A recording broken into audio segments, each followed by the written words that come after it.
We're really excited today to have Jeff Jonas here to talk about spear phishing. And if you are interested, he will be on a panel at Gov20 Expo in Washington, D.C. at the end of May.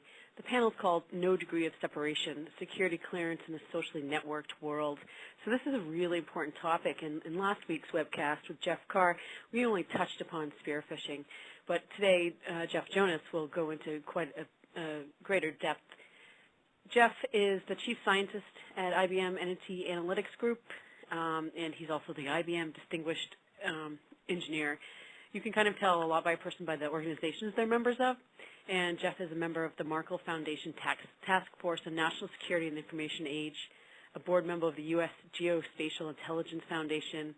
He's on the EPIC Advisory Board. He's a senior associate at the Center for Strategic and International Studies, and a distinguished engineer of information systems at Singapore Management University. And it's our great pleasure to have him here today. Jeff? Hey, thank you very much. I don't have the internet anywhere near me today, so I'll be using the word next to have my friends at O'Reilly flip through charts. Let's go ahead and get on to chart number 2. You know, all of you who've joined us today, your time is valuable, and so I wanted to let you know where I'm going with this early and fast, including the punchline, so you can decide if it's worth hanging in there for. So, you know, long story short is the social web is not really that it's all that dangerous. It does way more good than bad, despite my title. And I'm going to be talking about when you commingle disparate data from public records and commercially available, and you overlay that with social web data, then you get materially better prediction. And this prediction, you get better recommendations, better recommendations on routes, so as to avoid traffic, and you get better prediction around risk, whether it's banks, how much credit you want or how much you're worthy of, and or risk around like maybe even casino watch lists. On the next chart, chart 3, the good news is going to be that you're not going to, or you are going to appreciate the ads. I mean, it's not going to feel like spam. I mean, I think this is a plausible future. And the bad news is at the same time that you see ads getting better, these same technologies are going to enable, I believe, populations of people, thousands of people at a time, to be targeted, by bastards who are up to no good. Example being spear phishing. On the next chart, chart 4, so today I'm going to talk about how real-time sense-making systems actually work and just how predictive these systems are. And then some devious thinking about how this applies particularly to spear phishing. And then really the punchline is, it just doesn't seem that there's any simple remedy that's not exceedingly invasive of privacy and civil liberties. So that's where we're going. I'm going to talk for about 30 minutes and then do questions. On to chart number 5, background. Just a little bit more about my background so you know where I'm coming from. Is I was the founder and CTO of a software company called SRD, and we built custom software. So I've had a hand in creating plus or minus 100 systems from the architecture, design, deployment, and operationalizing stuff. And I moved my company to Vegas in the early 90s, and we started building all kinds of systems for casinos. One of them, by the way, was for the surveillance intelligence community of the casinos that was used to help bring down the MIT team of the book Bringing Down the House in the movie 21. And another one of the technologies became known as NORA, or Non-Obvious Relationship Awareness. And the goal for a casino is to make as much sense as they can of what they know really fast, and so they can do something about it before something bad happens. These casinos can lose $250,000 in 15 minutes. No point in having batch, end-of-day processes in that environment. In '96, went on to build what was, I think, the first, actually big system. And we created a system, not for a government, for a commercial entity that had literally in excess of 4,200 different systems that were feeding a central repository that ended up with well over 100 million unique identities, and it was used for marketing. In 2001, before 9/11, by the way, my little company was funded by Inquitel, the venture capital arm for CIA. The interest, because counterterrorism really wasn't the big word at the time, but the interest was finding criminals within. And the work we'd done in Vegas was around the better prediction work that we were doing there helped find really weak signal like insider threats. And then in 2003, I demoted myself to chief scientist, no sales quota, no staff, no billing rate. And I hired a CEO to run the company. He came along a little later and said I wasn't a very good chairman either. Oh, goody. So we put in a real chairman and a real CEO, and then they suggested maybe my company could find a bigger platform, and I kind of thought that'd be a fun idea. IBM buys my company January of 2005. I'm the chief scientist to this entity analytics group, which is the remnants of my SRD company. 2-year retention deal, long over. I totally love my job. Today my focus is, well, I get somewhat dispersed on all kinds of things, but I have a lot of focus on how do you make more sense of more data as it's happening and time to do something about it. And because I spend as much time as I can with folks like the people at EPIC and EFF and ACLU and Center for Democracy and Technology and others, I really think about how can you create systems that have higher levels of privacy and civil liberty protections. Okay, so there we go. On to the next chart, macro trends. I just thought I'd open up here, just go on to the next chart, chart 7. The big trend is that organizations are getting dumber as computers have been getting faster, and that's because the amount of data that's available to an organization, its observational space, is growing at a rate faster than organizations can make sense of it. And when this occurs, I call this enterprise amnesia. It's like when we go and look at retail data from at retailers, we'll find things like 2 out of every 1,000 employees they hire had already been arrested for stealing from them at the same store. Well, that's enterprise amnesia. I refinanced a house once with the bank, and they called me every week for 6 weeks trying to get my business. That's bad prediction. They already had my business. That's enterprise amnesia. So the question here is, why is this green line, the line about sense-making systems, trying to make sense of what an organization knows, why is it flattening out? Go on to the next chart, chart 8. And the reason I believe that line is flattening out is organizations, for the most part, are trying to study pixels. I did a blog post about this called Algorithms at Dead End. You cannot squeeze knowledge out of a pixel. Here, if all you know is an email address because somebody's subscribing for a newsletter, you could use an infinite amount of compute, time, and energy, and just how smart can you be? I mean, this is kind of like if if a puzzle piece you pull out of the box, so the next piece available to you has flames on it, it's kind of like just yelling fire. When, in fact, if you take the puzzle piece to the puzzle and see how it relates to what you know, you find out it's a fire in a fireplace.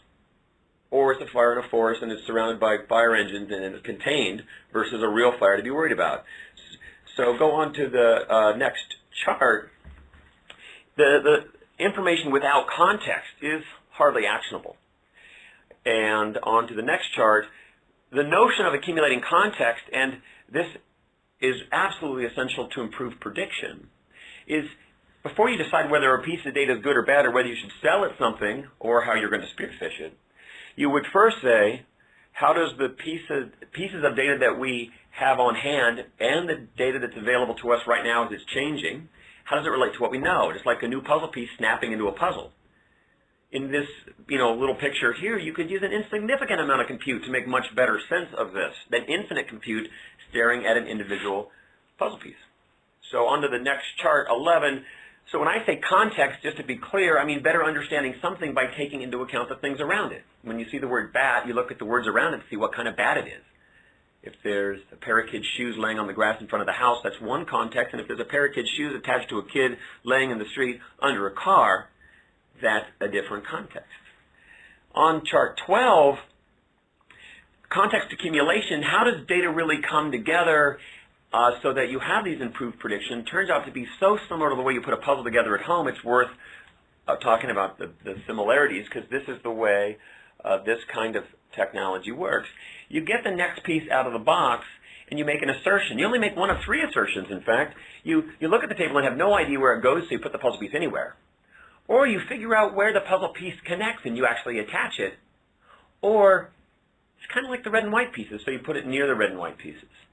And when you actually attach a piece to another piece in a puzzle, you only do it when you're sure. It's one way to say this is you're favoring the false negatives. When was the last time you put a puzzle together at home and you said it doesn't really quite fit, but with a hammer and some glue, I can get this bastard in there? And in fact, it works the same way when you're weaving data together from many sources. When you get 2 pieces that connect, it kind of creates a new entity. And now you might see if there's any other pieces already on the board that might snap on. Some pieces produce novel discovery. You'll get a piece of data or a new puzzle piece out of the box. It's just blades of grass. but that's the piece that connects two chunks of the puzzle together that you may have had no idea actually connected, because, by the way, you don't really have to cover the box. Some pieces reverse earlier assertions. When you're doing identities, you'll be sure two people are the same, but later you realize it's a junior-senior, and you have to take them apart. In puzzles, you'll figure out where a piece goes, but the piece next door is fighting you, and upon closer inspection, you realize the other piece should be removed. One of the more fascinating things on kind of a technical geeky front is that if the puzzle is going to end up being 1 foot by 1 foot, you need a bigger table than that to put it together because it puffs up. In fact, the most expensive piece computationally is you get the next piece of data to figure out where it fits. The most expensive piece is when the puzzle takes the most space. But there's a tipping point where pretty soon you get some edges, and pretty soon the chunks fall in, and pretty soon the amount of working space is decreasing. And what's fascinating about this from a techie point of view is this is a scenario where the more data you get, the faster it gets to make sense of it. Your prediction improves, lower false positives, lower false negatives, and the speed gets faster. It's faster with 3 billion rows of data than when you had 1 billion. And the principle is the same as the puzzle. Why is it the last few pieces are as easy as the first few? I'm going to give you a little example of this, a real example from where the first time I witnessed this in about 2006 on chart 10. Let me just tell you a little bit about this system that we created. And it was about the prediction of identity. And the goal of this system, this was for a data aggregator, by the way, organizations that collect phone book data, voter registration data, DMV data, credit header data, and so on. And what they wanted to do is they wanted to stitch it together to see how thick people were. And if you can see how thick people are, then you can see that when there are people who are thin meaning not much data about them. And the reason they wanted to do this is they wanted to create a service that would help their customers, like banks or governments, figure out when identities have been invented. If you steal an identity, at least somebody may complain. But if you have invented an identity, no one will complain. So on chart 10, as we see, the population here is 300 million, and there's the green line. And as we were ingesting the data, the puzzle space became bigger than the puzzle's final size, because it got to the point where it said there's not 300 million people, it said there's 350 million people. And then it said there's 400 million people, 500 million people. I was a bit tense about this because if pretty soon, and I think they had something like 50 billion rows of data to chew through, I'm like, what if they keep ingesting and it says there's 37 billion people in America? And the reason why it is climbing over the actual count is on the next chart, chart 11. Wait, where am I? No, sorry, chart 14. Counting's difficult. If you get two Jeff Jonases and one of them my home address in Vegas and one's my post office box, you can't just assume it's the same Jeff Jonas. You have to count it as two people. And my little example here on this chart is, if this Mark Smith was the same, there's not enough features on both sides to have certainty it's one person. Go on to the next chart, number 15, and there's different degrees of difficulty when you're counting things. I mean, things could be exactly the same. Well, that's not hard, and fuzzy's not that hard either. We got Robert T. Jones with 2 N's and some extra zeros. Where it starts to get hard in the area where I've spent my work in trying to improve prediction systems is when you get to incompatible features. You have one source with like a name and a driver's license and another source with just an email, like how would you know? And what about if it's just outright deceit? I mean, it's the same person, but it's just a lie. Next chart, the rise and fall of a population. What happened is, as we continued to ingest data, just like the puzzle that began to collapse, it got to 678 million citizens of the United States, and suddenly, the more data that arrived, new pieces would show up, two folders would collapse to one. There'd be more puzzle pieces on the board, more data, but the total number of unique identities was beginning to shrink. It was a kind of an exciting thing to watch. This means the false positives were going down. As it turns out, the false negatives were going down, and it was getting more efficient to process. This happens because on the next chart, 17, you might call this, it's like a ricochet shot, you're triangulating. Here, when this blue record shows up, it shares the features of both. Upon the arrival of this, these two identities collapse to one. On the next chart, I was off talking with another government last year, and they were showing me their system that does sense making and prediction. And they have me come visit them once a year and kick the tires on their stuff and give them insight. And it had just finished reading a newspaper story, and I said, well, what did it learn? And they said it learned that there was 2 cities in that newspaper story, and one is called Hong, and the other one was called Kong. And I realized right then that maybe a better way to explain all of this is if you can't count, you can't predict. It's really about expert counting. You know that 5 people with 5 accounts are one person with one person, and it's all in one account. Or 5 accounts, oops, I actually have a typo in there, that's tragic. 5 people with 5 accounts or one person with 5 accounts. Is it 3 cases of H1N1 in 3 cities or 1 case reported 3 times? If you can't count things, you can't estimate the vector that is on and the velocity. And then you can't predict. So counting is essential. On the next chart, number 19, I bring this up just in case anyone's curious, is current off-the-shelf stuff that people buy literally is able to ingest data in the billions of rows of data about hundreds of millions of people and make prediction decisions at thousands of things a second on, not giant, cloud compute farms.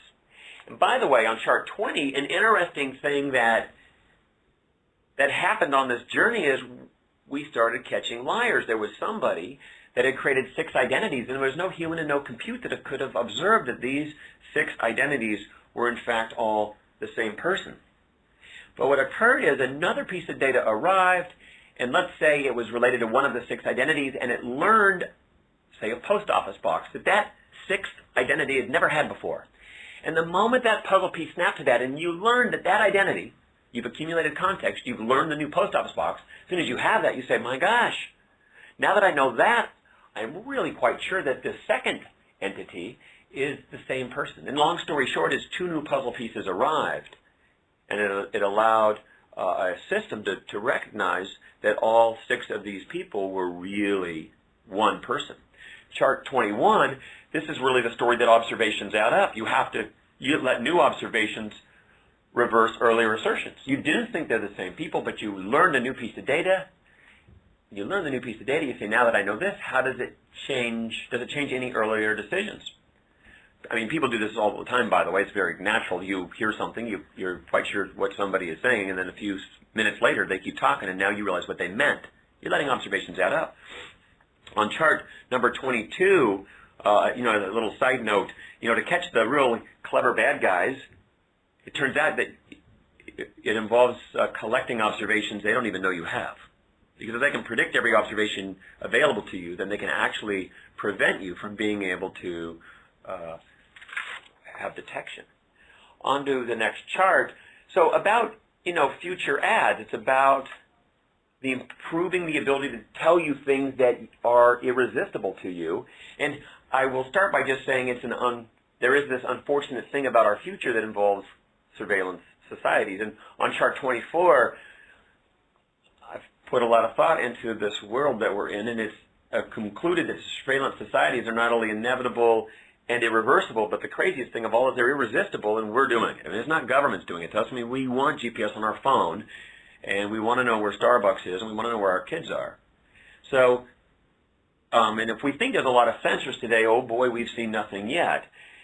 And I think that what's going to happen, and it's happening now, no kidding, and it's going to happen in spades tomorrow, is piles of data are going to become one. Going on to chart number 25, information is going to live in context. Go to chart 26. I think we're going to end up with more and more data for more and more systems living in cloud compute infrastructures. And go to chart number 27.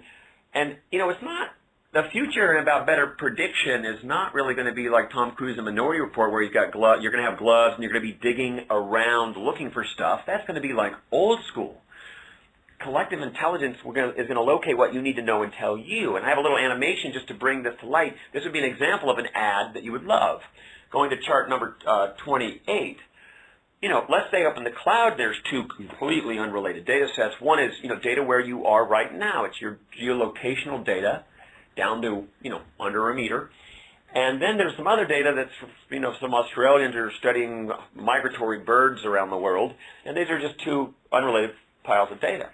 If you do an animation screen build, another piece should fall in. What if one of the pieces of data that exists in the world happens to be wind speed sensor data about the area you're in? Then imagine that there's a connection now that's possible and knowable between these two data sets. And if you may know where I'm going with this, it involves poop, bird crap to be specific. Jump to do a screen build. The cloud, the predictiveness, and the ad that you get is jump to the right 1 foot. So you jump to the right 1 foot, and boom, in comes the bird droppings, and they miss you. Go to chart number 29. Of course, when this serves you and your doctor, you love it. When it serves the police looking at you, you hate it. When criminals play with this, like spear phishing, you won't even know what hit you. So chart number 30, what now? Chart 31. So this is I get these, I sure wish my spam filters would get rid of all of these, but this is the last one that got through just a couple days ago. This is, of course, just a generic little phishing experiment to try to get me to fill in this data and send it back. By the way, if you were really smart bad guys, you would once a year actually pay somebody real money and make them public about it. And then the percentage of people that actually respond to these, they would know that it's probably not going to get anything, but there is a bit of a lottery if every year somebody wins 200,000. They'd really up the volume of data they would get. But anyway, that is kind of blind phishing. On chart 32, more advanced spear phishing, this GhostNet thing, maybe some of you have heard of this. I have a couple links here. I'm not going to go into great detail, but it's really a fascinating story about somebody got targeted with an email that was from somebody that they would have expected to get an email from about a subject that they would have thought that they would have been communicated. Hey, here's a copy of the transcript that you were interested of the speech, and they opened it and they got the payload, and it compromised a whole bunch of computers in the Dalai Lama organization, and it turned on their cameras and turned on their microphones, and it was recording all the stuff and all their passwords and all their emails and surveilling all their offices, and then it was scheduling times to phone home. And the way they got in is because they were spear phished, but I will point out that it was hand curated. In other words, a human studied this one person in the Dalai Lama organization, and they crafted this perfect message for them. Going to the next chart, 33, oh boy, I think the next generation is going to be different. Because of the way information from many sources, including social network data, is now being folded together on top of other data, we're going to see very large-scale phishing that's fully automated where there's no human needed to curate the data. Though, as you weave the data together, you get high contextual understanding, so that tells you how you're going to target them. And when you do it closer to real time, it'll be time relevant. So you just finished having, making a post on somebody's blog, and 10 minutes later you get an email that seems somewhat related to the post you just made. Check out this PDF. It's pretty particular to what you just said, blah, blah, blah. And this will happen from thousands of miles away. The precision will be lasers on foreheads. And I think it's possible. I don't know when we will see the day. I wouldn't care to try to predict when one would see this, but you really could do 10,000 or tens of thousands of people all at one time. Next chart, man, this is social reengineering. It is really the thing to fear when you think about how you're going to protect an organization from cyber. And next chart, 35. And by the way, if you think, okay, no, it's not going to happen to me, man, it's going to come right after your assistant, your accountants, your kids, your exes. I have 3. Man, that makes me vulnerable. Haha, that's a joke. These things are going to expose you. They're going to use them to get to you or your infrastructure. And on the chart, the next chart called defensive measures, man, it's a tough problem. Can you fix it with education? I don't think you can keep educating and re-educating and keep up. So I think that'll help. I just don't think it fixes it. And okay, great. Can we get our virus checkers get updated with a certain degree of frequency, looking for new signatures, and there's new patches, hostile payload detection? How about doing that better? I think the bad guys are just going to continue to play in our latency windows. By the time you load your latest signature file, a virus signature file or your latest patch, whatever payload you got between when your vulnerability opened up and when you closed it, I don't really believe, I would, in fact, if anybody on this call is familiar with or aware of anybody that's solving this, is the moment you close the door, what about all the things that just came through the door, that window, whether it's a day, an hour, or 3 weeks, the payload's already been planted and it's ready to be harvested later. So, another thing is if, okay, fine, you've been exploited, now it has to phone home if it's going to move your data to somewhere else. And the Dalai Lama, the GhostNet thing was pretty, there's a degree of cleverness about how they were masking their phone home traffic, looking for points of high volume in the on the network and moving the data out only then. And I think adversarial organizations or countries or whatever are going to get better at sub-selecting how much needs to be moved and maybe have destinations be more plausible or consistent, maybe Web 2.0 sites where it's not phoning home to an IP in Uberstam.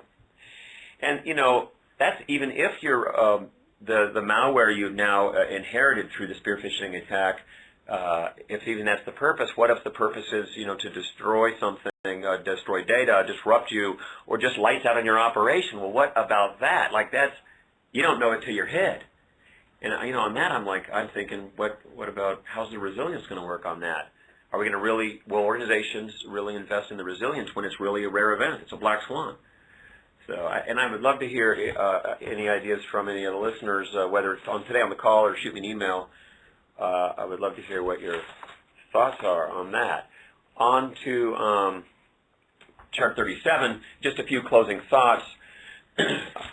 Chart number 38, look, it's not all bad news. I view the world as it's not a more dangerous place. Heck, you're going to live older today than any time in the history of mankind. I'm an optimist. The end of the 1800s, early 1900s, average lifespan 37. Today, average lifespan 67, including Africa. Black Death killed 17% of the world's population.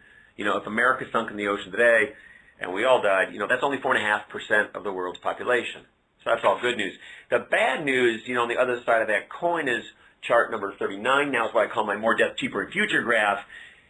The first nuclear weapon took 130,000 people and $37 billion in today's money, and in 1945 killed approximately 140,000 people. That's a certain degree of execution complexity to create a certain amount of death.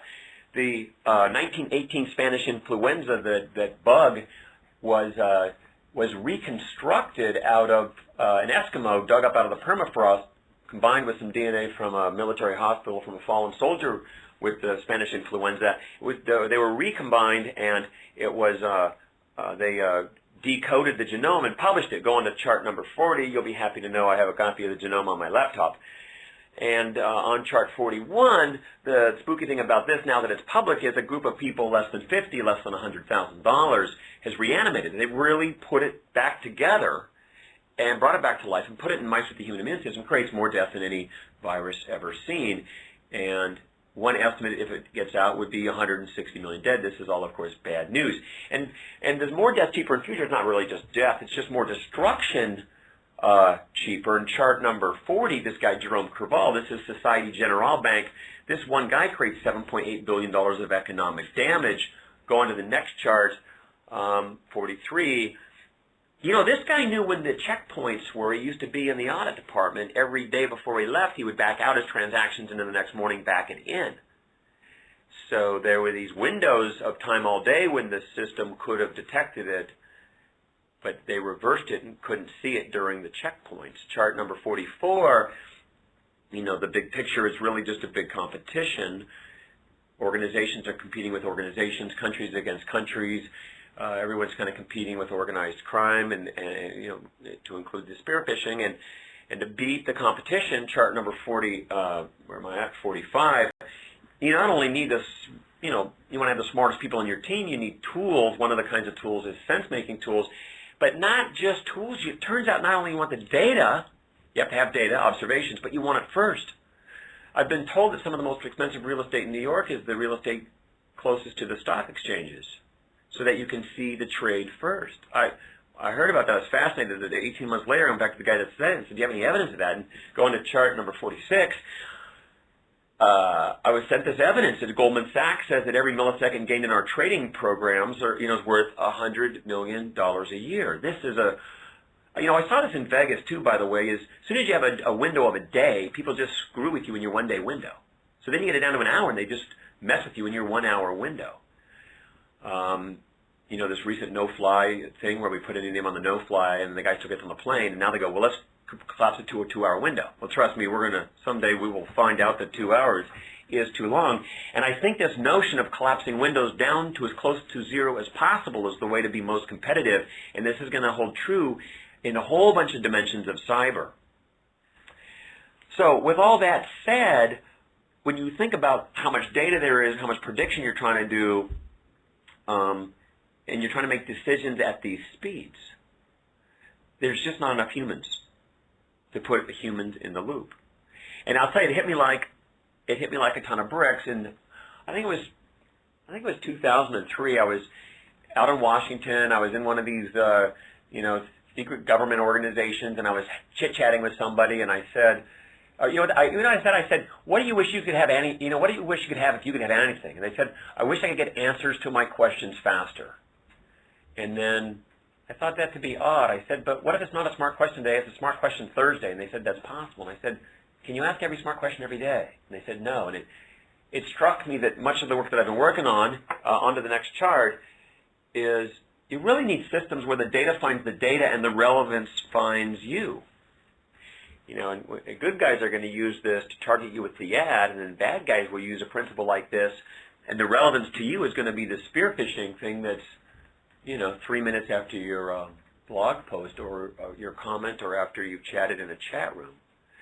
An example, by the way, of data finds data is, a bank discovers some criminal activity, somebody goes to jail, they're quite sure that they were working with somebody in the bank, but they don't know who, an insider threat.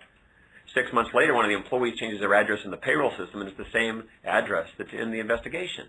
There's not an organization on earth that would know that today unless they play this game where data finds data. It means the moment they learn this new address, that puzzle piece finds other related puzzle pieces, and it turns out it's an investigation, and that would be a point to say something. On next chart, towards better prediction, the way we close this gap and make organizations smarter and, of course, produce better ads and get better at spear phishing is going to be the story about taking these pixel pictures. Chart 40, so context is going to get accumulated. Everyone's going to get smarter. Everyone's going to be the winner, the good guys and the bad guys.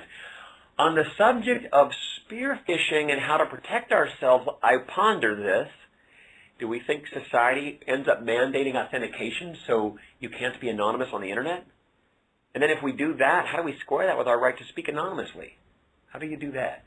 So chart 50, I have a kind of a teaching style blog, nothing salesy about it. Here's some of the posts that I have that are related to some of the things I've discussed today. On to the next chart. That's where my blog is. My email address is right there on my blog. I answer every email. Sometimes that takes me a little while because, well, I answer every email. And that's it. And I'm up for questions. Great. Thank you very much, Jeff. That was really, really great. One of the questions I had right off the top, talking about anonymity, was Facebook and the social graph. That sort of prevents you from having anonymous blogging or trolling, I guess, sometimes when you put comments related to various posts. Do you think that's something that people are, I guess, as society uses social tools more and more, we're going to see people logging on with Facebook instead of maybe just being anonymous or making up another online ID? It is a degree, a Facebook account is a degree of a credential. I have some friends that have figured out how to have 4 or 5 credentials on Facebook, mainly so they can play World of Warcraft and sell and buy gold and do some fancy stuff, but so nothing nefarious. But, what about going to a kiosk, or going to the local coffee shop and just logging on anonymously and looking at stuff or commenting? I think it's a good future where people can still have some degree of anonymity. I think there's certain kinds of transactions where you have to, this goes without saying, there's certain kinds of transactions you have to really pin down who the identity is. If you want to travel today on an airplane, that is holding true. But the question is, will the trend be where you won't trust anybody unless they're coming in through Facebook? Right. Right? And a follow-up question is, where are we granted the right to speak anonymously anyway, or granted any privacy? I mean, can you expect much privacy in your own home if you have location-aware devices? I'm hoping to work on a policy paper this year with a constitutional lawyer on, analytics. Let's say algorithms are more and more going to be necessary to triage data. And if a computer triages the data, is it a search? Have you been violated at all? And then just to really kind of leap out and make a crazy example is, it's just a robotic spider climbing through your house. I mean, it's not really a search. It's just looking for some stuff, right? I think this is coming where analytics are going to be used, more and more used to triage the data, not enough humans. And the question is, will our policies be in place to meet that well, so we don't get more toothpaste out of the tube? On the privacy thing, I'm on Facebook. I try to keep my universe as small as possible. People I know pretty well. I tend to overshare because I'm practicing on higher levels of transparency. I think people are just giving it away. Google Gmail is a great product. You read the terms of use. It just says, look, all the data is ours. You leave, quit, delete your email account. Of course, we're going to keep the data because, well, it's ours. And do people care? And what I'm seeing is, for the most part, most people don't care. And what's happening is people are trying to optimize their lives. And as we optimize our lives, we're willing to give something up to have our lives be more efficient. So we spend more time with our kids, so we stay healthier longer, and so on. And I think that trend is going to continue. So off on a previous note, you were talking about black swans. John Bordeaux asks, the military strategy for dealing with black swans has been to develop a co-op strategy, defense in depth. Companies can learn from this, but can individuals? Yeah, companies can learn from it. I mean, DoD's done some, remarkable work in that area, in net-centric operations and effects-based ops, and OODA loops, observe, orient, decide, and act, which is very much a form of sense-making. Can individuals? Man, I don't know. That's hard to say. I mean, if you tell somebody you shouldn't smoke and then they smoke anyway, what's the point of even teaching them a black swan? Huh? True. Yeah. And I like vodka. And, I saw this fascinating chart in a presentation in Singapore in January. And they said, well, if you want to fix these problems, you need these medicines. And, of course, the side effects are you won't be horny ever again. People would rather die. So, and, by the way, if you drink, this chart was so fascinating. It was like if you drink, moderately, you'll cut down your life by, it was like 9 months. What do you think about that? Oh, I don't know. I think I'll just keep drinking.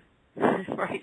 Well, I guess it gets into the larger aggregate numbers, right? So, which then you have no privacy anyway because you're just part of a larger database.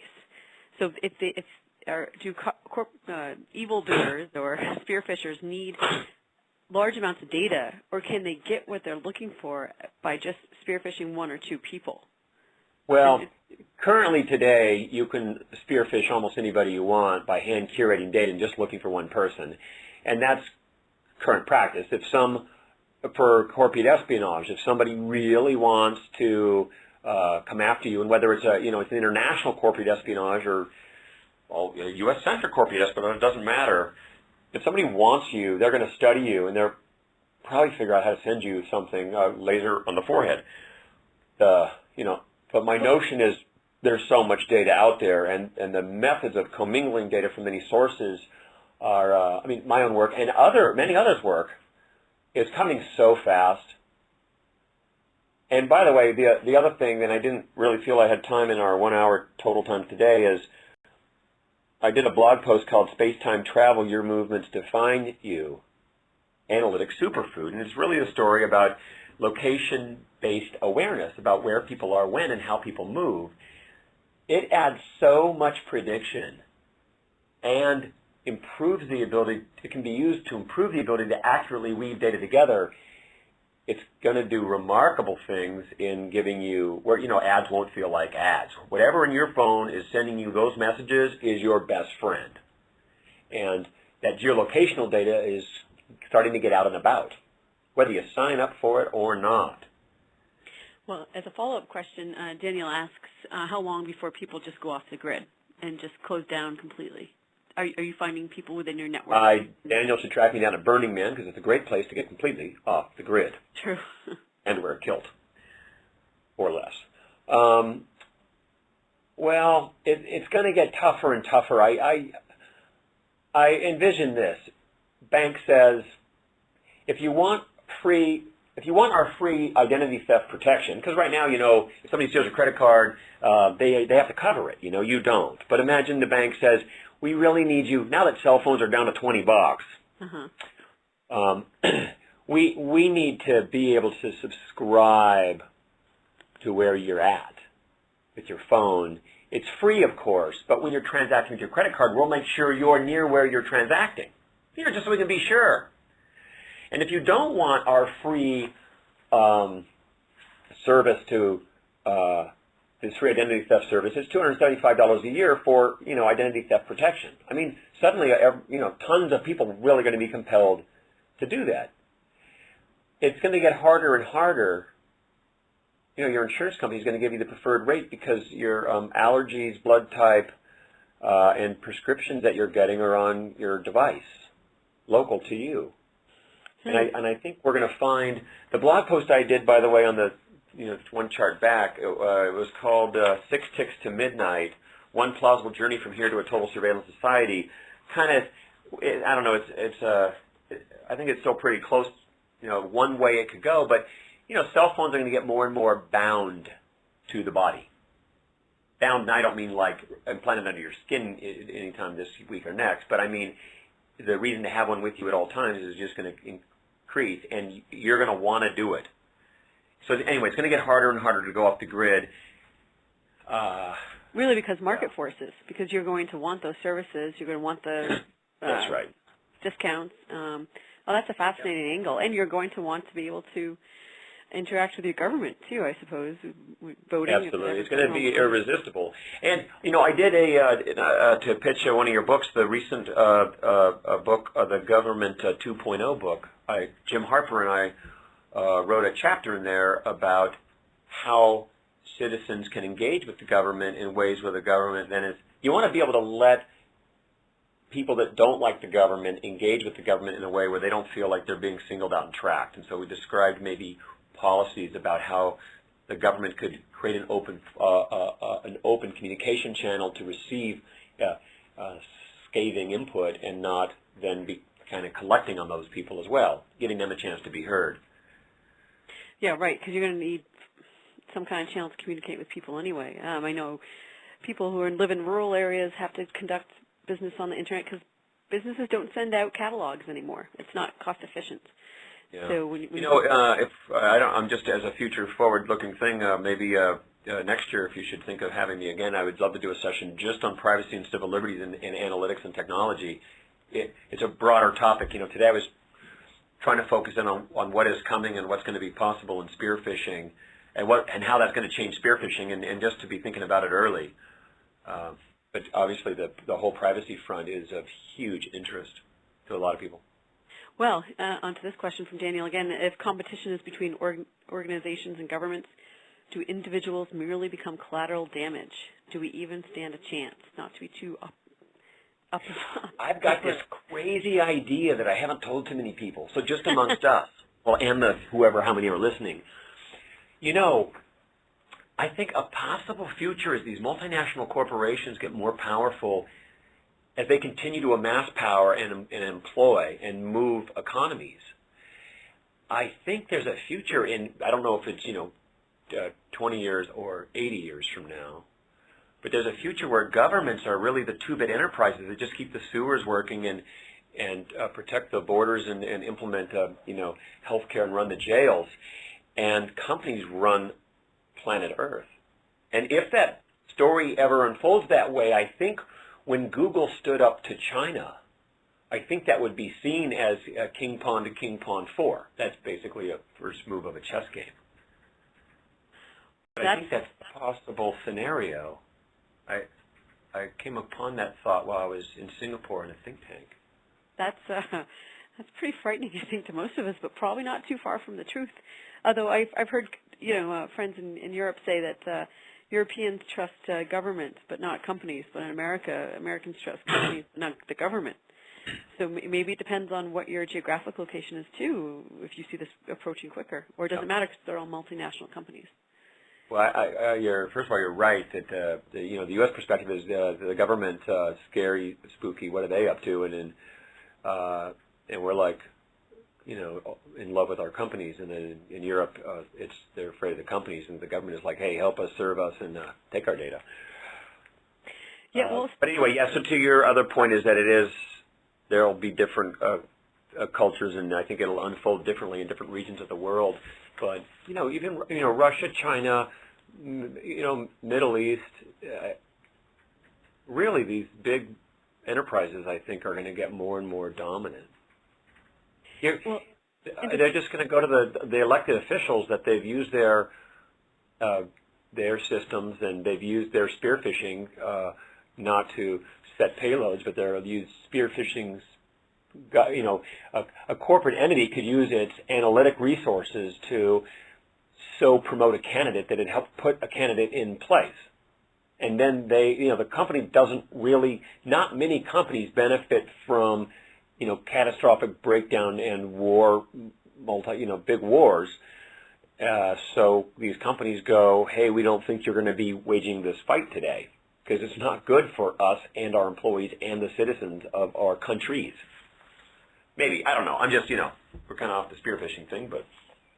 Well, actually, about spearfishing, is there possible to do spearfishing for good? This is sort of a stretch, but the SUV bomber in New York City, I heard a news report, and it said, police tracked him to his Craigslist interaction, and then it just trailed off. Like, they were not going to say how the police actually found him at his house and then at the airport when he was trying to escape. So can governments use this as a way to find individuals? Well, absolutely. Like, the question is, does the government have an obligation to harness the data it has to do a better job to do its mission? Like keeping the people that aren't supposed to be in the country out of the country? Absolutely. The privacy debate, by the way, it's kind of funny. I have a foot in each camp, right? I mean, I help governments build systems that do stuff, and then on the other hand, I spend a lot of time in the privacy community being a student of privacy and figuring out how to see what the world looks like through both ends of the spectrum. But I think we can't keep faulting government when it tries to make sense of what it knows, data that it already has. And then on the other hand, fault the government for missing something obvious, right? You can't have both. You can't say don't make sense of what you know and then don't miss, obvious. The privacy debate, and if I were really to boil it down, is choosing what it is we're willing to have a government know. Like, what is the government's observation space? Right?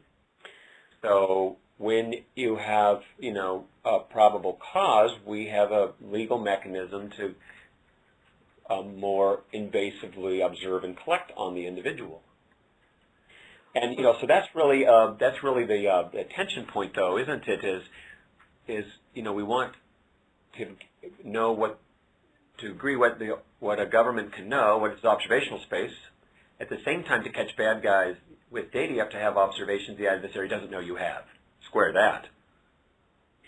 And is it a problem when governments and, say, journalists have access to the same amount of information at the same time? They're saying the journalists were showing up at the alleged bomber's house before the police were, or at the same time. That's funny. There was a time, at least, and I can't remember what organization or whether it was a law or a policy, but I don't know. I think it was law enforcement types or whatever. Somewhere in government, they couldn't turn around and use Google and look for stuff but you could be an outside investigator and you could. Yeah. Of course, like the Data Privacy Act says the government cannot aggregate data about citizens, but LexisNexis does it for us. Well, and this brings up a good point John Bordeaux said again, which is if the corporations become more powerful and their networks larger and more dispersed, how can the government possibly even regulate this when it's the corporation's network? It's not the government's anymore. And is the government, as you said, relegated back to securing borders? And maybe that's okay because those are the basic government functions that we expect. Yeah, maybe. I don't know. I feel like I'm a student of even government policy still, but I'm not even sure the difference between Republicans and Democrats. It all confuses me. I'm like a old school coder. Yeah. No, I don't know. Well, just one last question I also had to ask. Can you assess how thick government agencies are themselves with all that information? Can you kind of turn around and say, thick, you're describing? Probably. That's probably entity by entity, right? I mean, the IRS would have a certain amount of observational space, and the Health and Human Services would have a different observational space. I think the IRS, they don't have the same healthcare privacy laws, so they can commingle their observational space together probably better than Health and Human Services can, which maybe is not even good because we can improve healthcare outcomes and I'll live a little longer if they could commingle it in a way to protect my privacy. So it's probably that's got to be an entity by entity conversation. Well, that's pretty interesting too. I don't know how to answer that really. Well, it's almost like you were saying you may keep your data as carefully as possible, but if your accountant doesn't, or your nanny or whoever, so what if it's the same thing with governments? Like we know now with HIPAA, they have very strict rules about healthcare data, but... Yeah. So in fact, I testified at the DPIAC, the Data Privacy Integrity Advisory Board or something, for DHS. I blogged about this, and I cited a handful of things that I think are really key. Data does get copied. There's reasons why data needs to be copied. People sometimes forget how many copies of data there are. And then when you copy data, you have to keep it current. And one of the things that many organizations are not doing, and I think it's going to become a bigger and bigger problem, and this isn't just a statement about government systems. This would have to do with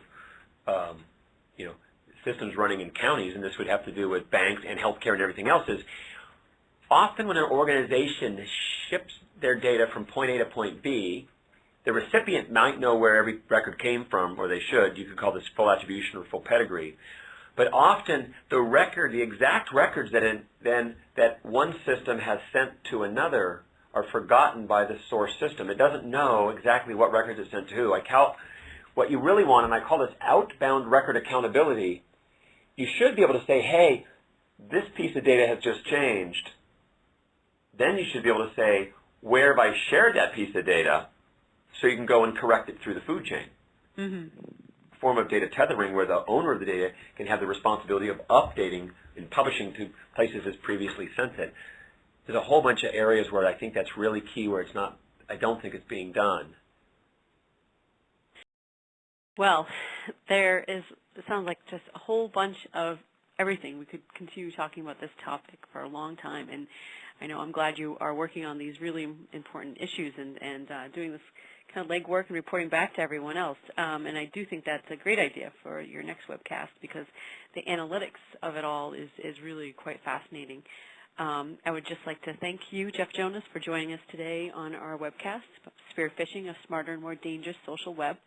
And if you like what you heard today, I would suggest checking out the Gov20 Expo, which will be in Washington, D.C. at the end of May, where Jeff will be on a panel with some other very distinguished security experts talking about this very topic.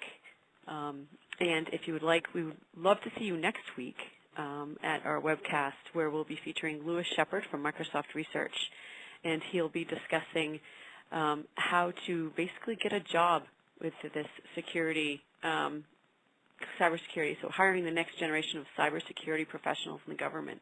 There's some very crazy statistics out there saying that we'll need hundreds of thousands of security experts if we're going to continue to have a safe and maybe not private life on the internet. So again, hey, Louis Shepard has a lot of great things to say. I just would like to back him up as somebody that's really seen a lot of interesting things and has really great things to say. So I'm just putting my little stamp on him. Oh, absolutely. He's just a great guy. He's fantastic, and so are you, Jeff. Again, thank you very much for joining us today. Thanks. Bye-bye. Bye-bye. Thanks, Laurel. Thanks, Jeff. And I want to thank everyone else who joined us today, too. I'm going to be closing out the meeting now, and we will have the recording available shortly, and we'll send you a link as soon as we have it. Thank you, everyone.